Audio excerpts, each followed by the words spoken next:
ಫಸ್ಟಾಗಿ ಯೂಟ್ಯೂಬಲ್ಲಿ ಲೈವ್ ಮಾಡೋದು ಹೇಗೆ ತಿಳ್ಕೊಳ್ಳೋಣ. ಅದಕ್ಕಿಂತ ಮುಂಚೆ ಲೈಕ್ ಮಾಡಿ, ಶೇರ್ ಮಾಡಿ, ಸಬ್ಸ್ಕ್ರೈಬ್ ಮಾಡ್ಕೊರಿ.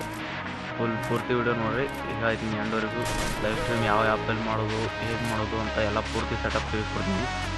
ಮುಂಚೆ ಹೇಳೋದೇನೆಂದರೆ 0 ಸಬ್ಸ್ಕ್ರೈಬರ್ಸ್ ಕೂಡ ಯೂಟ್ಯೂಬಲ್ಲಿ ಲೈವ್ ಮಾಡ್ಬೋದು. ಯಾವ 2 ಆ್ಯಪ್ ಇವೆ, ಅವು 2 ಆ್ಯಪ್ ಯಾವ ಅಂತ ಹೇಳ್ತೀನಿ. ಪೂರ್ತಿ ವಿಡಿಯೋ ನೋಡಿರಿ. ಇಲ್ಲಿಗೆ ಸೆಟಪ್ ಅರ್ಥ ಆಗೋಲ್ಲ, ಯಾಕಂದರೆ ಒಂದಿಟ್ಟು ಸೆಟಪ್ ಮಾಡ್ಕೋಬೇಕು. ಅದನ್ನು ಕ್ರೋಮಲ್ಲಿ ಅದು ಹೋಗ್ಬಿಟ್ಟು ನಿಮ್ಮ ಚಾನಲ್ನ ವೆರಿಫೈ ಮಾಡಬೇಕು. 24 ಅವರ್ ಬೀಳುತ್ತೆ, ಆಮೇಲೆ ಆಗುತ್ತೆ ಅದು ಪೂರ ವೆರಿಫೈಯು. ಮೊದಲನೇ ಆ್ಯಪ್ ಬಂದುಬಿಟ್ಟು ಟರ್ನಿಪ್ಪು, ಸೆಕೆಂಡ್ ಆ್ಯಪ್ ಬಂದುಬಿಟ್ಟು ಪ್ರೀಸಮ್ ಅಂತ ಬರುತ್ತೆ. ಅವು 2 ಆ್ಯಪಲ್ಲಿ ಕೂಡ 180pಯಲ್ಲಿ ಲೈವ್ ಮಾಡ್ಬೋದು.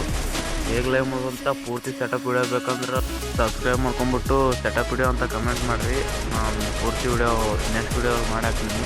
ಹೇಗೆ ಪೂರ್ತಿ ಸೆಟಪ್ ಹೇಗೆ ಮಾಡೋದು ಪಿನ್ ಟು ಪಿನ್ ಹೇಳ್ತೀನಿ. ಒಂದು ಸೆಟಪ್ ಮಾಡ್ಕೊಂಬಂದ್ರೆ ಮುಗೀತು, ಚಂತನ ಲೈವ್ ಮಾಡ್ಬೋದು, ಹೇಗೆ ಬೇಕಾದರೂ ಮಾಡ್ಬೋದು. ನೀವು ಇರೋ ಜಾಗದಲ್ಲಿ ಟವರ್ ಮಾತ್ರ ಸ್ಪೀಡಾಗಿರಬೇಕು, ಅಂದರೆ ಕ್ವಾಲಿಟಿ HD ಬರುತ್ತೆ.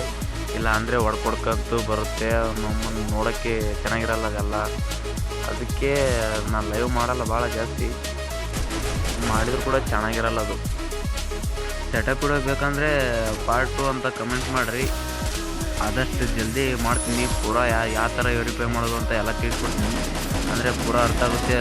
ವಿಡಿಯೋ ಒಂದು 10 ಮಿನಿಟ್ಸ್ವರೆಗೂ ಆಗ್ಬೋದು. ಸಬ್ಸ್ಕ್ರೈಬ್ ಮಾಡ್ಕೊರಿ. ಪಾಪಿ, ಲೋಫರ್, ಚಂಡಾಲ, ಥರ್ಡ್ ಕ್ಲಾಸ್ ನನ್ನ ಮಗ ಏನಿವಾಗ